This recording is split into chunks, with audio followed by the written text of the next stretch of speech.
Ես ամեն ինչ անում եմ Փառք Աստծո։ Գերինի եմ հոտ եմ հնձում,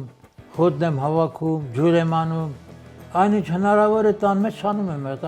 աշխատանքն ինձ կոփում է։ Ես միշտ Գոհարին ասում եմ, այն օրը որ մի թեթև աշխատանք եմ անում, ես շատ լավ եմ,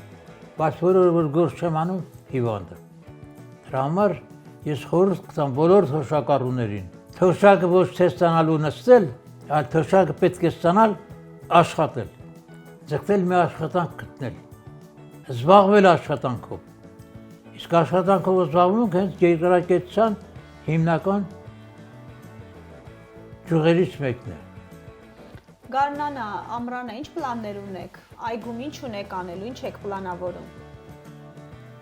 Այգում նախ գարունը ծառայետն է կատարվում։ Դուք անելու եք, դուք եք անում։ Ես մասնակցում եմ, ուրիշներն են բան անում, հետները ես մասնակցում եմ։ Ջերին մասնակցում եմ, խոտ հնձին մասնակցում եմ, խոտը հավաքում, կուտակում, հրդեհում եմ, պարապ չեմ նստում ես, ենա ցած կշտեք ցույց կտամ էլի, այդ գործիքները։ Ես որ պարապ նստեցի, ուրեմն հիվանդանալու եմ, կմեռն եմ, պետք է աշխատեմ։ 100-ից հետո էլ։ Հաճույք եմ ստանում, այն որ օրինակ առավոտները ես վեր եմ կենում, համարյա թե սենյակ չեմ գալիս, ամբողջ օրը ինձ համար քայլում եմ։ Ես ժամացույց եմ, կապում եմ թևս, քայլերը ցույց է տալիս։ Օրը 2000-ից 3000 քայլ կատարում եմ։ Խելացի ժամացույց ունեք։ Հա։ Smartwatch։ Երկու հատ ունեմ, հետ բան այլմա։ Սխալ բաներ ա ցույց տալիս։ Այլան ճնշում սխալ ա ցույց տալիս։ Թոշակից հետո աշխատեցիք։ Թոշակից հետո ես Հայաստանի կառավարության կողմից ստացա անհատական թոշակ։ Անհատական թոշակառուն ազատվում էր բոլոր տեսակի պետական հարկերից։ Այդ արտոնությունից ես օգտվեցի մինչև 91 թվականը, այդ նոր կարգերի հաստատումը։ 91 թվականին պաշտոնական գրություն եկա, որ ձեր անհատական թոշակառուի իրավունքները վերացել է։ Ասու ուրախ եմ, ոչինչ։ Անհատական թոշակ ես ստանում եմ որպես սովետական իշխանության տարիներին հասարակական քաղաքական աշխատանքներին ակտիվ մասնակցելու համար։ Մտածում եմ, որ խորհրդային տարիներին երբեմն լինում էր անձնագիրը փոխում էին, տարիքը փոքրացնում էին, որովհետև անհնար է հավատալ, որ դուք այս մտքով, այս տեսքով, այսքան աճելի զրուցակից եւ 102 տարեկան։ Ես մարզպետը եւ քաղաքապետը դե իմ հարամյակը պետք է նշեին։ Ասին վարոս պապ, ծննդյան վկայականը դեր անպայման մենք չտեսնենք, դարան ծննդյան վկայականը հին պահել է մինչև հիմա։ Մեզ էլ ցույց կտաք։ Կտամ իհարկե։ Նայեցին ամեն ինչ։ Քաղաքապետն ասա վարոս պապի, քո հարամյակը ես եմ անցնացնելու։ Մի 40 հոգի քո կողմից կբերես, մյուս արդեն բոլոր տեղերից եկել էին։ Հայաստանի Հանրապետական վետերանների միությունից, Ռուսաստանի դեսպանությունից, զինված ուժերից, Բաղարանատրյատից, 5-րդ կորպուսից, վերջը։ Ամերիկայից էլ էր թորս եկել հասել ստեղ։ Նկարանողներ եկել էին, միր հեռուստաընկերությունից եկել էին, եկան ինձ, գերինդեով խաղանել է բանը սաղ, նկարեցին տարան։ Ես գոհ եմ, շատ գոհ եմ իրենցից։ Շրջանի համարյա թե դպրոցների 80% բոլոր դպրոցներում հանդիպում եմ ունեցել երեխաների հետ։ Ես ուրախանում եմ, որ երեխաներին ներկայացնում եմ հայրենական պատերազմի մասին։ Երեխաներն էլ ուրախանում էին իմ ասածներով եւ ծափարում էին։ Ինչ խորհուրդ կտաք ձեր տարեկիցներին, քիչ են մնացել 100-ն անց մարդիկ, եւ հատկապես թոշակի անցած մարդկանց, երկրորդ շնչառության, որ թիրախում են 70 տարեկաններին 80, ինչպես ապրեն կյանքը, որ առողջ ապրեն, ոտքով ձեռքով լինեն, հետաքրքիր կյանք ունենան։ Թոշակը դա այն չէ, որ մարդը պետք է աշխատանքից զրկվի։ Կարող է եւ թոշակ ստանա եւ աշխատի։ Ես թոշակի եմ անցել Փարզասը։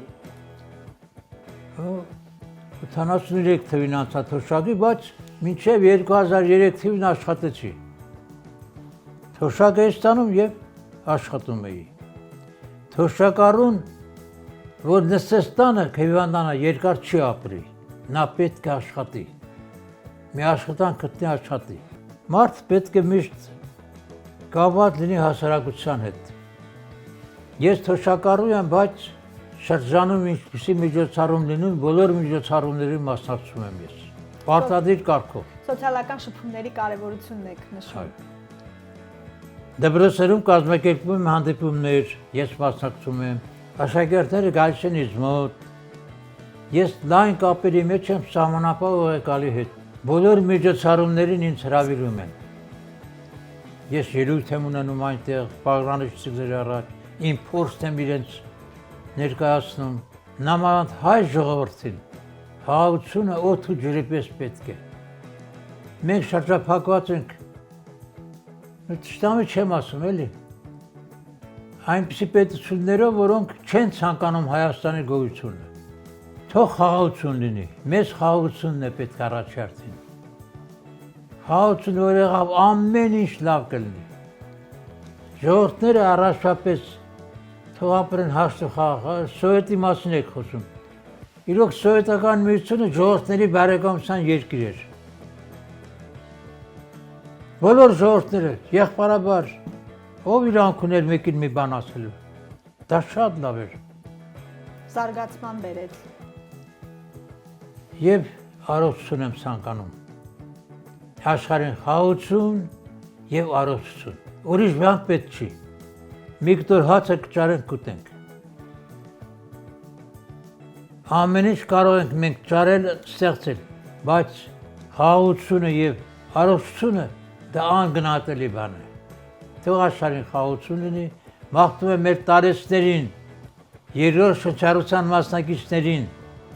երկար տարիների կյանք, համերաշխություն և համբերություն։ Շնորհակալ եմ շատ, ապրեք։ Երկրորդ շնչառությունը 60-ից հետո էր, թե 100-ից հետո էր։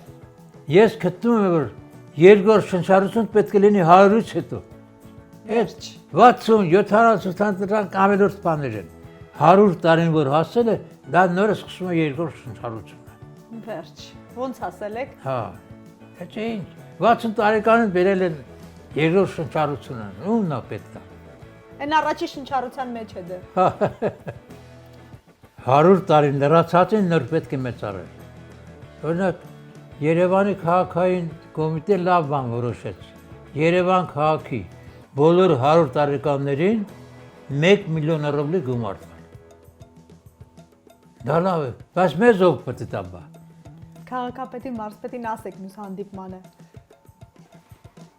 Մարզում քանի հոգի կա 100 ավելի։ Ամբողջ ռայոնում քան Արարատի մարզում։ Արարատի մարզում հայրենական պատերազմի մասնակից մենակ ես եմ։ Ամբողջ Արարատի մարզում։ Այդ մի վետերանն եմ մնացել։ Այդ մի միլիոնն է, էլի։ Թող պահե։ Հա, թող պահե։ Տեսնենք հալա ինչ կլու 80-ամյակն է գալիս։ Մայիսի 9-ին հայրենական պատերազմի ավարտի 80-ամյակն է։ Տեսնենք Պուտինը հայտարարեց ամեն մի հայրենական պատերազմի մասնակցին մենք տալիս ենք 500,000 ռուբլի ռուսական գումար։ Բայց մեզ կհասնի այդ գումարը, թե միայն Ռուսաստանի Դաշնության տերիտորիայի վետերաններ են կլինի, չգիտեմ։ Կտան չեն տա ինչ անենք, շնորհակալ ենք։ Հրաշալի է, շատ շնորհակալ եմ այս զրույցի համար, բարության համար, հյուրընկալության համար։ Շնորհակալ եմ։ Հիմա իշտենք ներքև, ձեզ ցույց տամ ինչ իմ կյանքը ներքևն է, ստեղ չի։